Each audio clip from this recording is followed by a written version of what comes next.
नमस्कार। प्रारब्ध के नमस्कार। एक और चर्चा प्रारब्ध के एक और चर्चा सत्र पर आप सभी का स्वागत है। स्क्रीन के दूसरे हिस्से में आप जिन्हें देख रहे हैं, आप हैं अजित सिंह जी, बाबा रामदास जी। दर्शकों, पिछले 2 दिनों से भारत के कुश्ती का जो अखाड़ा है वो कहीं और सजा हुआ है। जिन खिलाड़ियों को, जिन पहलवानों को अपने कोचों के साथ पसीना बहाना चाहिए अपने मेडल के लक्ष्य के लिए, वो पिछले 2 दिन और आज तीसरा दिन है, जंतर मंतर पर एक दूसरे तरह का दंगल लड़ रहे हैं। दरअसल ये कहानी शुरू होती है विनेश फोगाट नाम की एक महिला पहलवान, जिसने एक बड़ा सनसनीखेज आरोप लगाया भारतीय कुश्ती संघ के अध्यक्ष ब्रजभूषण सिंह, जो कि भारतीय जनता पार्टी के उत्तर प्रदेश से सांसद भी हैं, कि साहब महिला पहलवानों का यौन शोषण किया जाता है, न सिर्फ जो कुश्ती संघ के अध्यक्ष हैं उनके द्वारा, बल्कि कई कोचों के द्वारा।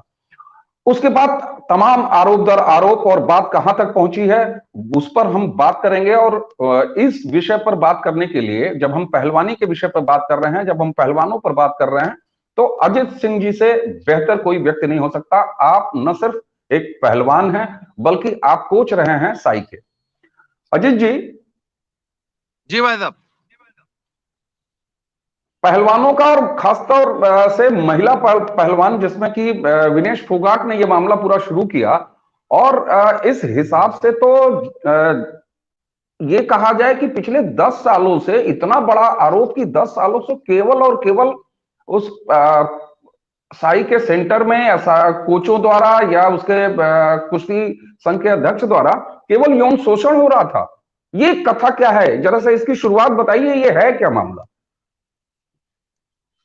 देखिए, असल में ना हमारी जो इंडियन सोसाइटी है ना, उसमें एक नया चलन चल पड़ा है कि महिला किसी भी पुरुष पर उठकर कोई भी आरोप लगा दे, 10-20 साल पुराना आरोप लगा दे, मी टू, फलानवा हमारे साथ शोषण किया, बस सिर्फ आरोप लगाना ही पर्याप्त है। आ जाओ भैया, अब लटक जाओ फांसी पे। हमने तुम्हारे पर आरोप लगा दिया तो सबसे पहले तो तुम इस्तीफा दे दो, अपने पद पे बैठे हो। कितना आसान है सर, वाह क्या बात है। दुनिया की सब समझ, किसी भी व्यक्ति को पद से हटाना है, इस्तीफा दे दो, इस्तीफा दिलवा दो। क्यों इस्तीफा दिलवा दो? अरे हम तुम पर आरोप लगाए हैं, तो साहब मुंह से आरोप ही तो लगाना है। तो सर मैं एक बात कहता हूं कि विनेश फोगाट ने जंतर मंतर पर बैठ के पब्लिकली पूरा हिंदुस्तान देख रहा था, आरोप लगाया यौन शोषण होता है, हो रहा था पिछले 10 साल से। किसका? नहीं, मेरा नहीं, मतलब आरोप लगाने वाली का यौन शोषण नहीं हुआ है, उसके कान में कुछ लड़कियों ने बताया है।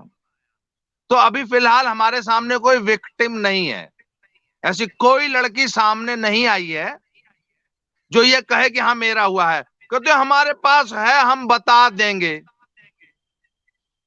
फिर आप चाहते क्या है भाई? ब्रजभूषण शरण सिंह इस्तीफा दे दें। ब्रजभूषण शरण सिंह इस्तीफा क्यों दे दें? क्योंकि हमने एक आरोप लगा दिया है। तो भैया आपका मुख्य उद्देश्य पहले ये बताइए कि ब्रजभूषण शरण सिंह का इस्तीफा लेना है, मतलब आपका आखिर इस पूरे नाटक नौटंकी का उद्देश्य क्या है? तो साहब मैं आपको बताऊं स्पष्ट शब्दों में, कुश्ती संघ पे हरियाणा लॉबी का कब्जा। हरियाणा लॉबी को भारतीय कुश्ती संघ पे कब्जा करना है, चुनाव लड़के कर नहीं सकते। आज से 6-7-8 महीने बाद कुश्ती संघ का नया चुनाव होगा। कुश्ती संघ का जो संविधान है उसमें है कि एक व्यक्ति लगातार सिर्फ 3 टर्म ही अध्यक्ष रह सकता है, 5 साल का शायद कार्यकाल होता है। तो ब्रजभूषण शरण सिंह अपने 3 कार्यकाल पूरे कर रहे हैं, 8 महीने बाद तो नया चुनाव होना है। अब ब्रजभूषण सिंह जी ने पूरी, भाई वो एक तरह से पूरा राजनीतिक चुनाव होता है, जैसे बीडीसी और इनका जिला परिषद का चुनाव होता है ना, एक वोटर स्कॉर्पियो में खरीदे जाते हैं यूपी में, ऐसे भाई साहब चुनाव होगा।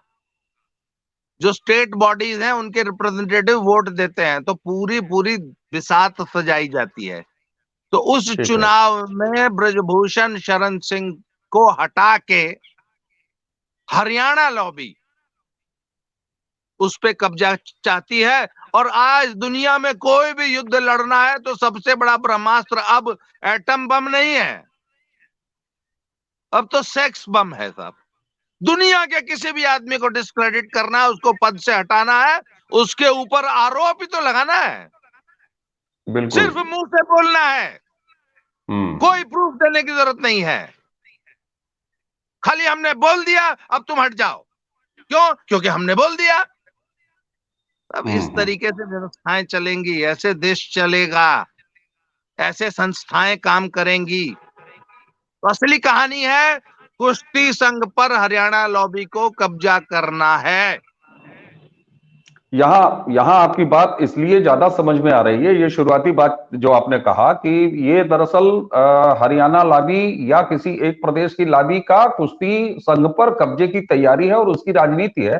और राजनीति शब्द इसलिए समझ में आती है कि विनेश फोगाट जब खुद बैठती है और जंतर मंतर पे इतना बड़ा आरोप लगाती है, तो वो साथ में यही कह रही होती है कि मेरे साथ नहीं हुआ, 10-12 ऐसी महिला पहलवानों ने मुझे आके बताया है और वो हमारे साथ यहां धरने में बैठी भी हैं। जबकि धरने में साक्षी मलिक, बजरंग पूनिया, इनके अलावा करीब 25-27 के आसपास पहलवान बैठे हैं और वीर समर्थक वहां बढ़ रहे हैं। अब यहाँ उसने सिर्फ इतना आरोप नहीं लगाया विनेश फोगाट ने कि यौन उत्पीड़न हुआ है, बल्कि उसके साथ कुछ और आरोप भी उसने लगाए हैं जो बड़े मजेदार आरोप हैं और उससे एक कहानी पहली नजर में समझ में आती है। उसने ये कहा कि हमारे साथ वहां गाली गलौज की जाती थी, अभद्रता की जाती थी। तीसरा महत्वपूर्ण आरोप उसने लगाया है कि वहां क्षेत्रवाद किया जाता था। ये क्षेत्रवाद जैसा आरोप, यौन शोषण की चाशनी में लपेट के वो आरोप, और उसके बाद ये कह देना कि साहब जब तक इस्तीफा नहीं देंगे तब तक बात बनेगी नहीं। क्या इस्तीफा दे देने मात्र से यौन शोषण जैसा इतना बड़ा आरोप सुलझ जाएगा? तो आपको नहीं लगता कि ये मोहरा बनाया गया है विनेश फोगाट को और बाकी पहलवानों को? अब तो सर ये तो विनेश फोगाट और बाकी पहलवान जी लोग बताएंगे ना कि वो मोहरा बने। क्या वो मोहरा बने? बने तो किसका बने, किसने मोहरा बनाया, तब ये अलग बात है। मैं एक बात बताइए आप मुझे, आप भी सिस्टम को समझते हैं, मौखिक कंप्लेंट का कोई महत्व है सिस्टम में? बिल्कुल नहीं। आप थाने चले जाइए, मुंह से कुछ बोलिए तो मुंशी सबसे पहले क्या बोलता है? लिख के दो। लिख कर लेकर आओ, एप्लीकेशन दो। तो मेरा विनेश फोगाट से सवाल है, आप सीनियर पहलवान थी, कुछ लड़कियों ने आपके कान में बताया, तो विनेश जी आपने क्या एक्शन लिया? पहला, भाई आपको बताया ना कि एक, आपको मैं बता रहा हूं, अभी बता रहा हूं, मान लीजिए कि फलानी जगह एक अपराध हो रहा है, जी। तो आप क्या करेंगे उस पे? क्या आपने रेसलिंग फेडरेशन ऑफ इंडिया को, स्पोर्ट्स अथॉरिटी ऑफ इंडिया को या लोकल थाने में कोई तहरीर दी, कोई एप्लीकेशन दी? आपने या किसी भी महिला पहलवान ने पिछले 10 साल में सेक्सुअल एब्यूज, मॉलेस्टेशन, यौन शोषण की कोई लिखित कंप्लेंट पिछले 10 साल में है? अच्छा, कई बार क्या होता है कि कंप्लेंट नहीं आती, संस्थाएं स्वतः संज्ञान ले लेती हैं। बिल्कुल। क्या किसी ने स्वतः संज्ञान लिया? कल मैंने रात को 11 बजे एक वीडियो बनाया है, मैंने कहा जिस कार्यकाल में बता रही हैं विनेश फोगाट कि महिला पहलवानों का यौन शोषण होता था, उस कार्यकाल में, उस 10 साल में लगभग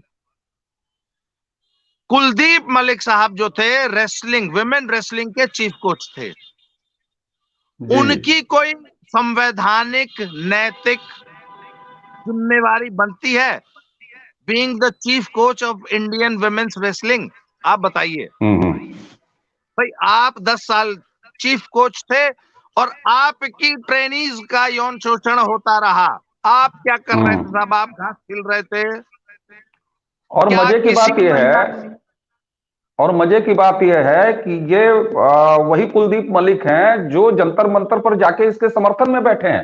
और Yes, आप खुद चीफ कोच थे, आप खुद चीफ कोच थे।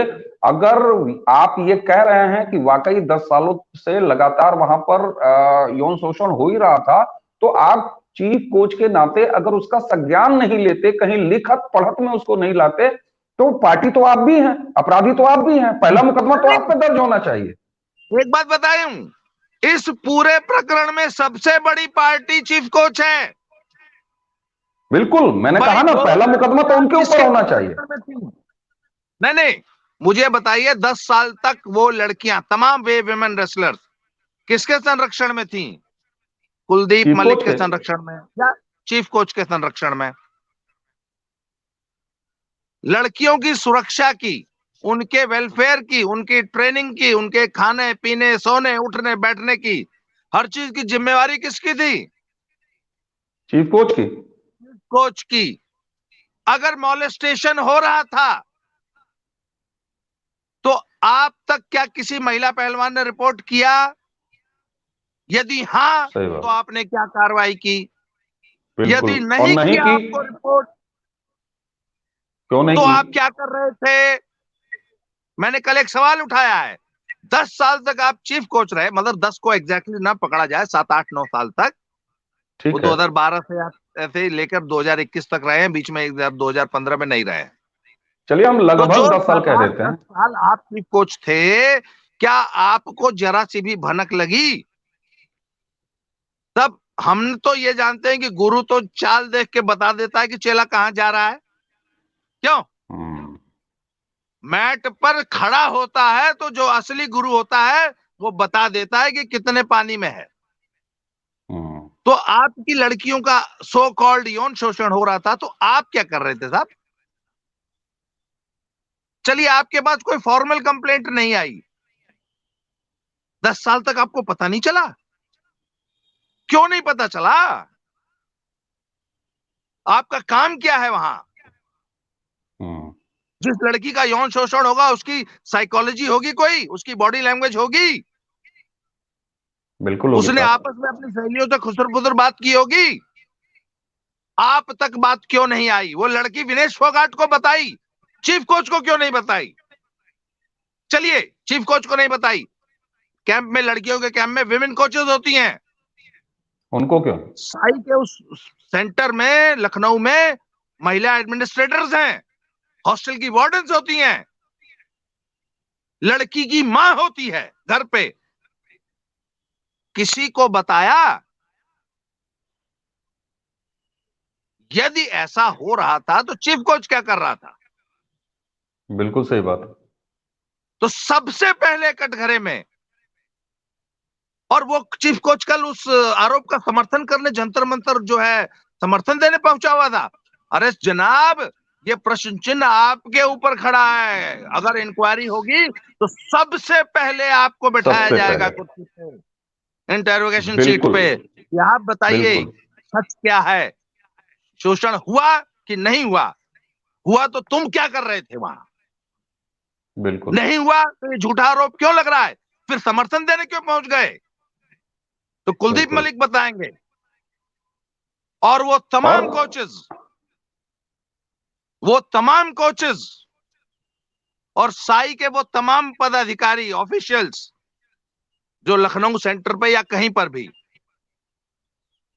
वो बताएंगे कि असलियत क्या थी। बिल्कुल। बिल्कुल। दरअसल सब ये बहुत ही आश्चर्य की बात है और बड़ी बेतुकी बात है कि चीफ कोच के रूप में 7 8 साल 10 साल तक आप रहे, और आप आज समर्थन कर रहे हैं जाके जंतर मंतर पर बैठ के सार्वजनिक रूप से कि, और तो सबसे पहले तो आप ये स्वीकार कर रहे हैं, जबकि सबसे बड़ी जिम्मेदारी आपकी थी। और अगर आपको नहीं पता था तो ये तो शर्मनाक था, ये तो शर्मनाक था। अगर आप आपसे चीफ कोच के नाते पहलवानों ने, आपकी बेटियों ने, आपके भाई गुरु के लिए उसका जो शिष्य है वो एक बेटे के समान होता है, और आप चीफ कोच थे। आपको अगर मान लीजिए पहलवानों ने, बेटियों ने नहीं बताया, उसके बाद भी आपकी जिम्मेदारी यहीं खत्म नहीं हो जाती है। आपको खुद पता नहीं चला तो इससे बड़ा शर्मनाक और कुछ हो नहीं सकता कि जहां के आप मालिक हैं, जहां के आप सबसे बड़े गुरु हैं, आपके उस आश्रम में क्या चल रहा है, उस कैंप में क्या चल रहा है, उस और इतनी घिनौनी, अगर आरोप इतना घिनौना आरोप लगाया जो जा रहा है। अजित जी, जी राजनीति आप देखिए कि किस तरीके से इसमें शुरू हुई है। जंतर मंतर पर पहलवान बैठे और बैठने के 24 घंटे के अंदर कांग्रेस की प्रवक्ता सुप्रिया श्रीनेत जी प्रेस कॉन्फ्रेंस सजा के बैठ जाती हैं। उधर जो है जी वो जो आपका महिला आयोग है दिल्ली का, स्वाति मालीवाल जी, वो आ वो गया, उसका संज्ञान ले लेती है, वृंदा वो उसका करात आ गई संज्ञान ले थी लेती कल है। मंच पे। जी, तो ये जो नेताओं का जमघट है वहां पर, तो क्या आपको ऐसा नहीं लगता कि इसमें सिर्फ कुश्ती संघ के चुनाव, जो अगला चुनाव है कुश्ती संघ का, उसमें ब्रजभूषण शरण सिंह को एक पतंग बना के कि पहला विकेट ये उड़ा दो, और इससे आगे ये चुनावी राजनीति है, इसके पीछे राजनीति है, चाहे वो हरियाणा के आगे आने वाले असेंबली राजनीति हो, या हम देश जो है 2024 के लोकसभा चुनाव के मुहाने पे खड़ा है। तो एक इतना सेंसिटिव आरोप लगा देना, अभी हम इसके एक बड़े प्रश्न पर अगली बार आएंगे। तो आपको क्या लगता है कि ये दरअसल कहानी केवल कुश्ती संघ के अध्यक्ष के चुनाव के लिए और उस पर कब्जे की नहीं है, बल्कि इससे आगे तक जाती है, जिस तरीके से पॉलिटिकल पार्टीज इसमें इन्वॉल्व हो रही हैं? जी। नहीं देखिए, पॉलिटिकल पार्टीज को तो साहब राजनीति करने का एक मुद्दा चाहिए। हम्म। विनेश फोगाट ने कल मंच से माइक पे पूरी दुनिया के सामने एक आरोप और लगाया। वो कहती है कि जब मैं टोक्यो ओलंपिक से आई तो मैं जब मोदी जी से मिली थी तो मैंने मोदी जी को सारी बात बताई। यही बात कल सुप्रिया श्रीनेत भी कह रही थी। सर विनेश फोगाट ने कहा ना कि मैंने ये बात मोदी जी को बताई। बहुत बड़ा तो अब मैं आरोप। अगला सवाल मोदी जी से कर रहा हूं, मोदी जी आपने क्या एक्शन लिया? भाई आपके कान में अगर विनेश फोगाट ने कुछ बताया तो आपने विनेश फोगाट को पहली बात तो उस वक्त, भाई मैं आपके कान में कुछ कहूंगा तो आप मुझे एक तो तुरंत कोई जवाब देंगे ना कि नहीं बेटा ऐसे नहीं, ऐसे देखो, इसमें तो बड़ी गंभीर बात है, इसमें ऐसा नहीं, ऐसा कर लो। अच्छा एक काम करो, मुझे लिख के दो। अच्छा मैं फलानवा को एप्लीकेशन दो।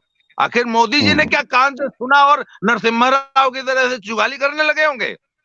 भाई आपने मोदी जी को इतनी सेंसिटिव बात बताई तो मोदी जी ने क्या किया होगा? आप मोदी जी, अच्छा सर मान लीजिए आप मोदी जी हैं, विनेश फोगाट ने कान में बताया कि सर ऐसे ऐसे चल रहा है, अध्यक्ष जी ऐसा कर रहे हैं, तो अब आप बताइए मोदी जी, अब आप क्या करेंगे? आप ही हैं मोदी जी। बिल्कुल उसका संज्ञान लेंगे, बताइए। और सबसे पहले तो ये कहेंगे कि बेटा इसके बाकी तुमने हमें कान में बता दिया, बहुत अच्छी बात की, अब जरा हमारे आंखों को एक कागज भी दे दो, लिख के दे दो, उन बच्चियों हाँ, को से लिखवा के दिलवा तो दो। बेटा कान में बताने से कुछ नहीं होता है, इसको बिल्कुल। लीगल, इस पे एक्शन लिया जाए। तुम एक काम करो, बिल्कुल। अभी तुरंत एक एप्लीकेशन बनाओ और इस कंप्लेंट को कागज पे लाओ, फिर हम एक्शन लेते हैं। उन अच्छा मान बच्चियों से लीजिए, लिखवाओ जिनका शोषण हुआ। मान लीजिए ओरल, मौखिक रूप से ही मोदी जी को बता दिया, तो फिर मोदी जी ने क्या किया? स्वतः संज्ञान तो ले सकते थे ना मोदी जी, अपने लेवल पे कोई जांच बिठा सकते थे। तो अब तो ये मोदी जी को जवाब देना होगा ना कि विनेश फोगाट ने आपसे ऐसी कोई बात की थी कि नहीं की थी। सर अगर कोई इसमें जांच होगी तो मैं जांच अधिकारी होऊंगा, तो मैं तो सर इसमें मोदी जी को भी बुलाऊंगा। अच्छा इस पूरे प्रकरण में मोदी जी पार्टी है कि नहीं, आप बताइए। देखिए, जब आरोप लगाते हुए वो भी एक महिला पहलवान आरोप लगाती है यौन शोषण का, और जो विनेश जब फोगाट ये बात कह रही है कि हमने मोदी जी के कान में ये बात कही, तो मोदी जी ने अगर उसने वाकई कही तो मोदी जी ने संज्ञान नहीं लिया। बट नेचुरल है कि ये आरोप अब इस देश के सबसे बड़े लोकतंत्र के द्वारा चुने गए नेता के ऑफिस यानी प्रधानमंत्री कार्यालय और प्रधानमंत्री तक पहुंच रहे हैं, ये आरोप कि हमने उनको बताया। हाँ अच्छा, विनेश फोगाट जब ये कह रही है, कल जब उसने माइक पे भाषण देते हुए, मैं अब भाषण कहूंगा उसको, जंतर मंतर पे जब उसने ये कहा कि मैंने मोदी जी को भी बताया, तो वो आगे उसने ये कहा कि मोदी जी को बताने के बाद जब इन लोगों को जानकारी मिली, कोचेस को और कुश्ती संघ के अध्यक्ष को, कि हमने मोदी जी से ये बात बता दी है, उसके बाद से मुझे जान से मारने की धमकी भी मिली। वो उससे एक कदम और आगे जा रही है। अभी यौन शोषण, क्षेत्रवाद और अभद्रता, उसके बाद तो जान मतलब 307 का भी मुकदमा अब वो लिखवाने की तैयारी। लेकिन हाँ, सब कुछ जो भी मुंह धारा से, लगती हो। सब कुछ मुंह से, सब कुछ जबानी जमा खर्च, और हाँ, इतने जमाने बड़े आरोपों, इतने बड़े आरोप, इतने हाईएस्ट ऑफिसर्स तक आरोप, इतने बड़े व्यक्तित्व तक आरोप, और ऐसे घिनौने आरोप, और केवल जवानी जमा खर्च। तो ये तो ऐसा लग रहा है कि जैसे जंतर मंतर पे पिछले 3 दिनों से चुनावी कोई मजलिस चल रही है। क्या कहेंगे? बिल्कुल नहीं नहीं सर, बात पता है क्या है, पहलवान जी लोग ने ना औकात से ज्यादा मुंह में भर लिया और गरम गरम भर लिया। औकात से ज्यादा मुंह में भर लिया और गरम गरम भर लिया। अब ना थूका जा रहा है ना निकला जा रहा है। भाई, हम्म। आप जब आरोप लगा रही थी तो एक तो आपने मोदी जी का नाम ले दिया, तो इस पूरे प्रकरण में मोदी जी तो वैसे ही एक पार्टी बन गए। अब अगर कोई जांच कमीशन बैठेगा तो अगर भाई गॉड उस जांच कमीशन में होऊंगा तो मैं तो मोदी जी को जरूर बुलाऊंगा कि सबसे पहले तो आप आइए। आपको इस विनेश बिल्कुल बन फोगाट ने जाता बताया था है, कि नहीं बताया? और बताया था तो आधार आपने बन क्या जाता किया है, आधार है? बन जाता है। जिस तरीके से साई लखनऊ सेंटर का एक चपरासी चौकीदार, वहां का चीफ कोच, कुश्ती संघ के अध्यक्ष, ये पार्टी बन जाते हैं अगर जांच होती है। तो प्रधानमंत्री का नाम अगर लिया गया है तो निश्चित तौर से आप सही कह रहे हैं, वो भी एक पार्टी बन जाते हैं। और ये बहुत गंभीर है, बहुत गंभीर बात है। अच्छा, दूसरी बात, जान से मारने की धमकी दी, ये बताती है। तो भैया, धमकी जी। देने के कुछ कोई माध्यम रहा होगा ना, फोन आया, व्हाट्सएप मैसेज आया, कोई वीडियो मैसेज आया, चिट्ठी आई, कोई व्यक्ति आया, कौन आया बताइए? कितनी तारीख को, कितने बजे, किस माध्यम से आपको जान मारने की धमकी दी? किसने दी? क्या कहा? सर, डिजिटल युग है, एक एक चीज का एविडेंस देना पड़ेगा। भाई, धमकी देने कौन आया था? अरे चेक करो भैया, उतनी तारीख को इनके घर पे भाई कहाँ आया था, तो वो तो सीसीटीवी में चेक हो जाएगा। आखिर कहाँ किसने धमकी दी आपको, क्या बोला? अच्छा, जब धमकी दी तो फिर आपने क्या एक्शन लिया? थाने में रिपोर्ट की? अरे भैया, आपके सारे आरोप सही हैं, पर प्रेस बिल्कुल। कॉन्फ्रेंस में आरोप लगाएंगी आप हम्म। लिखित में? और एक मिनट सर, अच्छा, उनका आरोप क्या है? हमने आरोप लगा दिए, ब्रजभूषण का इस्तीफा करा दो।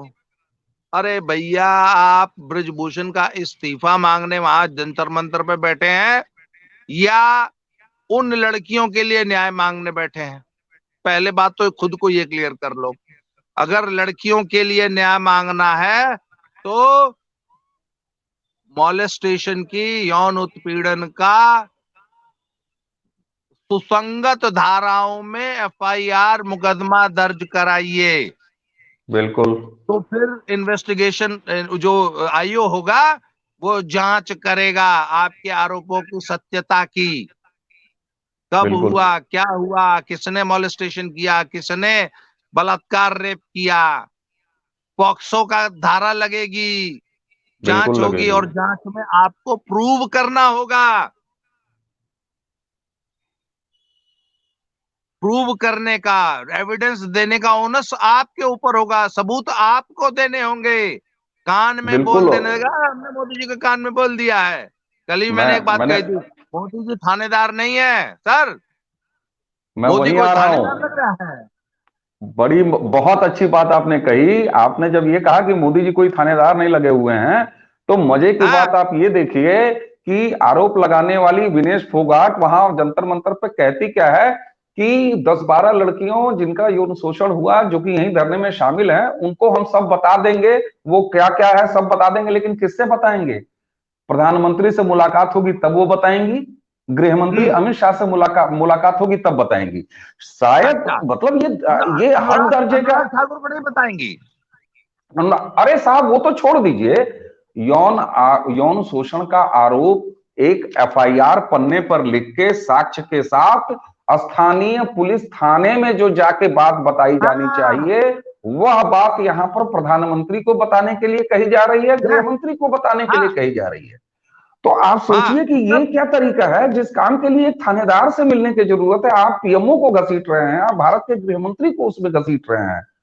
तो ये ऐसा, इसीलिए मैं आपसे एक बार और ये पूछने का इसी को प्रयास तो करूंगा। राजनीति बोलते हैं, यही तो तो इसीलिए राजनीति। मैं इसीलिए एक बार और आपसे पूछूंगा कि जब आपने शुरुआत में ही कही कि ये पूरा पूरा भारतीय कुश्ती संघ के अध्यक्ष पर हरियाणा लॉबी के कब्जे वाली राजनीति है, लेकिन मुझे, क्या आपको ऐसा नहीं लगता कि ये केवल कुश्ती संघ के अध्यक्ष पद पर कब्जे के लिए इतना बड़ा राजनीतिक अधकचरा, वो भी अधकचरे तरीके से इतनी बड़ी राजनीति का शिकार कर देना, पूरे देश को अचानक माहौल बना देना, ये कहीं इससे आगे की राजनीति है? 2024 तुमको तो के लिए पता ये है ना, राजनीति हो रही है। कई बार हम लोग गांव में छोटी सी एक आग लगाते हैं, कंट्रोल्ड फायर, फिर वो दावानल बन जाती है, फैल जाती है, कंट्रोल नहीं होती। पर ये इन्होंने, इन पहलवानों ने ना, बिना सोचे समझे, बिना तैयारी किए, हम्म। बिना लीगल सलाह लिए, ये वहां धरने पे जाके बैठ गए। ठीक है ना? तो अब रायता ज्यादा फैल गया है। विनेश फोगाट जब आरोप लगा रही थी तो उसको पता नहीं था वो कर क्या रही है। उसने सर, सबसे बड़ी समस्या है कि ये मामला अब सिर्फ ब्रजभूषण शरण सिंह तक नहीं रुकेगा। बिल्कुल। अब तो साहब ये आंच तो मोदी जी तक जा रही है। सरकार के सामने सबसे बड़ी समस्या ये है, विपक्ष और मीडिया, उनको तो एक हथियार मिल गया। और अच्छा एक बात बताइए ना, इसका लॉजिकल कंक्लूजन क्या हो गया, आप बताइए मुझे। साहब, लॉजिकल इस कंक्लूजन, इसका लॉजिकल कंक्लूजन तो सिंपल यही है कि जो आरोप आपने लगाए हैं बेटा, उसके सबूत लाओ, एक दो पन्ने हाँ, की अपनी एप्लीकेशन लिखो, किसी एक बढ़िया थाने को चुन लो, वहां चली जाओ, सामूहिक रूप से 10-12 लड़कियां, 10-12 एफआईआर दर्ज कराओ, जितनी धाराओं में दर्ज कराना है उतनी धाराओं में दर्ज कराओ, वो एप्लीकेशन जाके पहले दे आओ थानेदार को। यही यही कंक्लूजन है इसका, यहां से शुरुआत हो जाती है। आगे जांच की उसके बाद आईओ, उसका आईओ होगा, आईओ फिर जांच करेगा, वो पूछेगा कब, कहां, कैसे, आपने जितनी बात कही कि भैया हाँ, किस तारीख को हुआ, किसके साथ हुआ, किसने किया, पुलिस कैसे मीटिंग हुआ, किया। किसने किया, किसने बहलाया तो फुसलाया, किस गाड़ी में ये तो तुमको वहां लेके गए। नहीं नहीं, एक बिल्कुल। ने बोला, एक गांव में ना एक लड़का था, वो बोला मैं शेर का बच्चा हूँ, मैं शेर का बच्चा हूँ। तो मेरे जैसे ने पूछ लिया कि शेर तुम्हारे घर आया था कि तेरी माँ जंगल में गई थी? अरे आप बोलोगे अगर मैं शेर का बच्चा हूं तो मेरे सवाल तो जायज है भाई। बिल्कुल, तो ये अगर आप सवाल तो कहते हो गलत मेरा नहीं तो है। मॉलेस्टेशन हो गया जी, तो मैं कहूंगा भाई तुम उसके घर गई थी या वो तुम्हारे घर आया था? ये सवाल जायज है कि नहीं है? पूछा जा बताना सकता पड़ेगा कि है, नहीं बताना पड़ेगा? बिल्कुल बताना कैसे पड़ेगा। कैसे है, उभरेंगी, अब तो उभरेंगी। जब आपने ये बात कही तो ये सच है, और सिस्टम का सच है, और वो तरीका है उसमें, इसलिए मैं दर्शकों को भी बताऊं और आपसे भी कहूं कि बलात्कार का आरोप जब लग जाता है ना किसी पे, और कोई बलात्कार उसको प्रूवन करने के लिए बहुत सारे लोगों को पता होगा, 2 फिंगर 3 फिंगर टेस्ट तक होते हैं, मैं उसको पूरा खुल के नहीं बताऊंगा। हाँ, और इसको आप सोचिए जरा कि कहां तक जाना पड़ता है, और कई बार कोर्टों ने ये कहा है कि साहब, एक लड़की अगर बलात्कार का शिकार हो जाती है तो आप उससे कब, कहां, कैसे, किस तरह, कितने टाइम, कितनी देर, ये इस तरह के सवाल मत पूछिए, कम से कम पूछिए। खैर बाद में, लेकिन अब यहां ये भी सच है कि अगर ये इस तरह का आरोप है और जिसकी इतनी बड़ी सजा है हमारे यहाँ अब आईपीसी में, तो उसके लिए तो पूरी तरह जांच करनी पड़ेगी। तो वही बात यहां पर लागू होती है, आपने अभी तक केवल जवानी जमा खर्च किया है, आप लाउड स्पीकर लगा के। आप ये बताइए कि यौन शोषण और लड़कियों से बदतमीजी और उनसे छेड़छाड़, इसके आरोप माइक लगा के और चौराहे पर लगाए जाते हैं कि थाने में लगाए जाते हैं? तो आप इसका अब अंत कहां तक देखते हैं, या अभी ये शुरुआत है, ये कहेंगे आप? देखिए बात यह है कि मिनिस्ट्री ऑफ स्पोर्ट्स जो है ना, वो जब बैड पब्लिसिटी होती है ना, बैड न्यूज और ये सब न्यूज का प्रेशर, विपक्ष का प्रेशर, तो सरकार जो है ना आसान रास्ता ढूंढ लेती है। हम्म। पर कल ब्रजभूषण शरण सिंह जी ने अपने तेवर जो है ना कल दिखा दिए। उनसे पूछा हम्म। गया इस्तीफा, उन्होंने बोला मैं क्यों दूं इस्तीफा, क्यों दूं इस्तीफा? जांच कराइए, आप जांच कराइए, आप मुझे दोषी ठहरा दीजिए, मैं इस्तीफा दे दूंगा। और इस्तीफा क्यों दूंगा, फिर तो जेल जाऊंगा ना।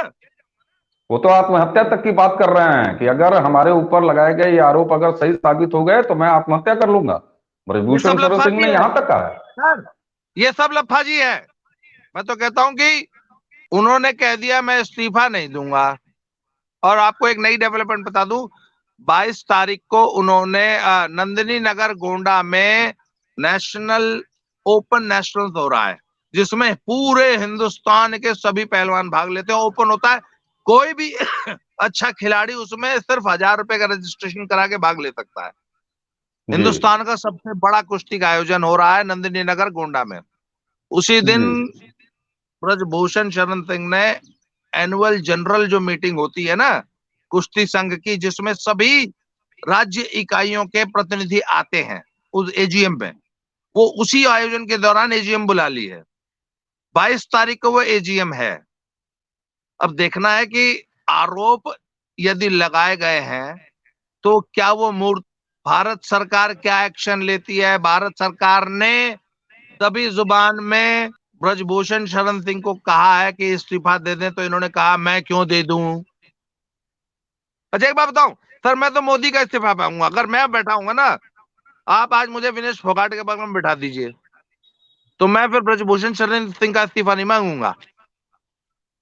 मैं तो बोलूंगा विनेश तो मोदी से बताई थी, हाँ मोदी ने कोई एक्शन नहीं लिया। मैंने कहा मोदी जी सबसे पहले तो इस्तीफा आप दे दो। भाई एक मिनट, अगर ब्रजभूषण शरण सिंह का इस्तीफा बनता है तो मोदी का क्यों नहीं बनता, पहले ये बताओ आप। नहीं, अगर विनेश ने वो मोदी को कान में, बताया था ना कि हमारे यहाँ शोषण हो रहा है। अगर मोदी जी ने विनेश क्या एक्शन फोगाट, लिया।